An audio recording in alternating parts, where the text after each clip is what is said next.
Hey kids, it's Englentine here with a whole bunch of reasons to ignore the House of Ideologues. So just kick back, enjoy the video. Got a whole bunch of books here that you should be checking out. And a couple of them that maybe you shouldn't. And a handful that I was on the fence about. Guess I'm a little bit wishy-washy. But oh well. Kick back, relax, enjoy the reviews. Hopefully I'll point something out to you that you might like. I was lucky enough not to have any one-star independent comics this week. The two-star books are merely bad with some saving grace keeping them from being truly horrible. Robin Hood, The Hunt, issue number 1. So, well, I've read one of these before and it wasn't great, and this time around it's not great. It's not bad. It's not good. It's not horrible anyway. So anyway, it's a prison book. It's a, she gets thrown into prison. And you've got everything. It's almost like they really tried not to be original. It's got the walk down the hall with all of her enemies. I'm going to kill you. And then it's got the crazy cellmate. It's got the fight in the cafeteria. It's got the guard that says, well, I'm the badass, not you here, so you got to do what I say. I mean, really, it seems like they're trying to make sure that the checklist has every check marked off. So, yeah, I can't really recommend this book, tell you the truth. The 3-star books are merely average. You might like them, you might hate them. For us, it just didn't move the needle. Tales number 0 basically watches like the cartoon reads, or something like that. Anyway, it's enjoyable, but it is an anthology book, so it's a little bit uneven. The second story is not as good as the first. And I have a feeling that's the way this series is going to be. That being said, it's still good. It's just not going to, amaze you. Now, on the other hand, I think that just for fun, I will take away any cognizant thought anybody watching this has for the rest of the day. And I don't think you're going to be able to go about your business without the theme song in your head.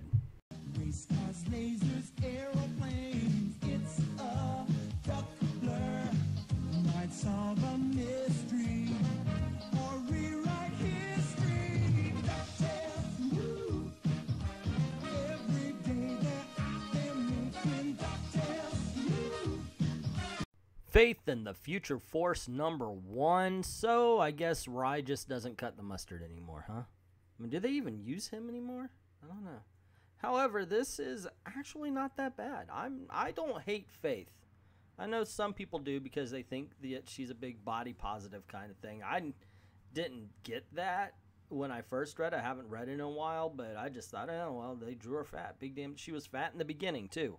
Before all the body positivity, so I don't really care about that. The story, however, I do care about, and it is absolutely not bad. I mean, it could not be more middle of the road if it was painted yellow and straight. I mean, there's just nothing amazing about this book. I wish I could say differently, because I like Valiant comics. Usually they are dead on, but in this case, it just, I don't know. We'll have to see how it goes, but for now, meh. First Strike. Now, this is the Hasbro Universe's big crossover event, and it has all of the characters. I mean, it's got Rom and the Micronauts, and I know them, but the rest of them I really haven't been into. The G.I. Joe, the Transformers mask. Sorry, it's just not my thing. I'm a little bit older than this particular cartoon series. These are for 90s kids. Except for Rom and Micronauts. Anywho, the story actually is deeper than what you would think on comic books based on toys. But the story is so interested in telling you what the characters are doing that it kind of skips over who they are. And that's understandable considering there's about a gajillion characters in this book. Now, if you like the characters here, if you like the cartoons, if you were a fan, if this is a bit of nostalgia for you, you're going to get a lot more out of this than I did. I, on the other hand, felt a little lost throughout it, so I can't give it any more than 3 stars. Gru Play of the Gods #2. So how to describe this? The art is by Sergio Arrega. I'd never been able to say his name. And yeah, somebody's going to write it down. You say it like this. I'm not going to learn it. Way too old. But, and by that I mean I just don't care. Anyway, this is, and I want to describe it because it's Gru. This book is Gru in every way, shape, or form. You either know who he is or you do not. And if you know who he is, you know you're going to enjoy it. And if you do not, you've heard about it, you've been wondering, read it. You're going to enjoy it. This particular story is basically about the hypocrisy of religion. And, so if you've got a sensitivity towards that, just, this won't be your cup of tea. If you don't care, you're going to enjoy it because it's Gru. It's funny, it's silly, it's stupid, it's all the things that you want from it. Our pal Archie #1 touts the all-new classic Archie. And that's what it gives you. It really does give you the old bits about the Archie Digest where it's a cartoon and it's trying to be funny rather than the teenage drama of Riverdale or the pseudo-teenage drama that is the Mark Waid cartoon comic book. And it's a mixed bag. It's an anthology book, and as I've said many times, probably somewhere in this particular video, anthology books tend to be a mixed bag. This one, on the other hand, is, well, it's classic Archie, so it's all fun. It's all entertaining if you like Archie comics. And it does have at least one story starring Betty and Veronica in bikinis, but this time they throw in Jeannie as well for all of us comic book perverts who like to hide the fact that we like Betty and Veronica and Jeannie, but in fact really do. The 4-star books are good. These are the stories and comics we can actually recommend. Genius Cartel #1. Okay, so I was pleasantly surprised to find that Mark Bernardin, I got that name wrong, wrote this, and he's Kevin Smith's right-hand man on Fat Man and Batman, and they always come up with good ideas, so I was like, okay, this might be good. And so I read it. It ends up being a sequel to a book I haven't read where this young lady here, she was part of a revolution. She gets caught and then put into sort of a military school for geniuses. Hers is strategy.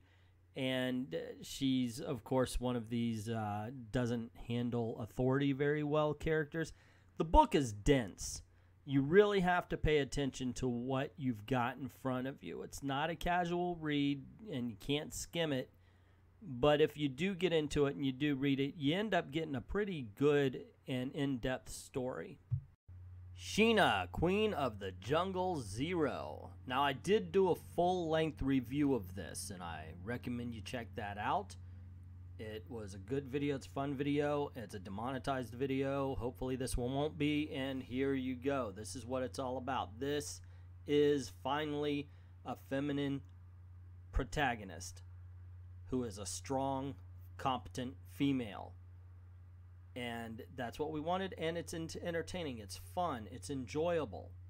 The art is good. It is a bit of a cheesecake book, but the surprising thing about that is that it's done by Marguerite Bennett. Yeah, that Marguerite Bennett. She's one of the SJW writers that we hate at Marvel. I mean, that makes me wonder if it's Marvel's problem. You know, let them off the chains, and this is the kind of book we get, which I thoroughly recommend. I think everybody should pick this one up. Time and Vine #1. Now, Time and Vine is one of those stories. It's like, you're going to like it. That's just flat out it. You're going to enjoy this book. It's well written. It's intriguing. It's interesting. It's all the things you want. However, you're not going to exactly understand why, because there's not a whole bunch of excitement in it. It's just a really good story. And the art fits it, and it's kind of a cartoonish style, too. This is one of those quiet things, like if you ever seen... It reminded me of a movie called Midnight in Paris by Woody Allen. But it's just so enjoyable, so entertaining. Yet I can't put any finger on why that is. And it's about this guy who has a wine tasting room that will take you back in time to whatever year of the wine you're drinking. Just a cool comic book. And the 5-star books are the best of the best, the ones we highly recommend for the week. Clue number 2. It is very hard to find anything, much less a comic book, that is as entertaining as the Clue series has been. It really does take the humor and the style of the old movie that everybody loves and just puts it right into a comic book form. And not to mention the fact that it has a character, the butler, who is us. And basically the narrator. At times, Deadpool style, will look right at the camera and explain things. And it's one of my favorite things to read every month, hands down. So in this particular one, they're dealing with the deaths from the first issue, finding evidence and so forth and so on. They come across this room here, which is everything Body has on everybody. So it just jumps right in. Follow the clues because supposedly you can solve the mystery as it goes along. Divinity number 0. You know, sometimes you read a comic book and you go, dang, that was just near perfect. I mean, and this book is it. I like the cover. You can see here it's good. It doesn't exactly tell you what's on the inside, but it's still a cool poster cover. The interior art is awesome. The story is really solid. And it's basically, if you want to know about the Valiant universe, if you are looking for a jumping on point, this is it. Because basically Divinity is just going from character to character and interacting with them in some way, shape, or form, telling us a little bit about them. This is your entry into the Valiant universe right here. Now, here's the flaw, the lettering. The lettering is little white letters on sometimes even white background, it seems like. So it is hard to read, especially digitally, I can tell you right now, for a 50-year-old man, but that's just my own nitpick. Hero Killers number 3, and let me say this without irony.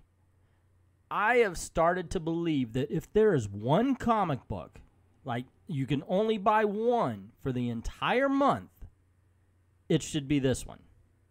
Abso-freaking-lutely. Start at the beginning, of course, because this is one fun and funny story. Now, it's not funny, ha, ha, ha, ha, ha, ha, ha, Ace Ventura funny. It's funny like you will feel uncomfortable at the stuff you laugh at in this book. But it is sheer entertainment. And it is gruesome. And it is violent. As these kids accidentally and purposely kill off all the heroes that they have sworn to fight beside, it is just something to see. I am so glad I picked up this book, and I'm very happy to review it, and I definitely keep going. Well, there you go, kids. Another batch of independent comic book reviews. Did you find something of interest? Did you see something that might just help you forget that one of the great houses of the comic book industry is falling? Did you see something that you've already read that I think you think I might have gotten wrong? Let me know in the comments below. I accept comments of any kind. Also, if you haven't done this already, just hit subscribe and that notification bell so you don't miss anything. And don't forget to head on over to Patreon and VidMe because of this new YouTube censorship policy. You're going to get a lot more there also, especially if you put $1 in the till, because we got Patreon-only content, and that's always cool as well. For everybody who's already done that, I'd like to say thank you very much. To everyone who will do that, thank you also. And to everybody, thank you very, very much for watching.